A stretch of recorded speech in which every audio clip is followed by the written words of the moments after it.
वत्सल भक्त्या समर्पये तुभ्यं अष्टम आवरण अर्चनम्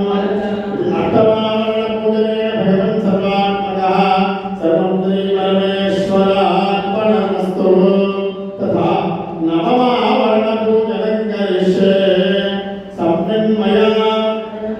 महादेवा परामृता रसप्रिया अनुज्ञा देहि मे शम्भो आवरण अर्चनम् ओम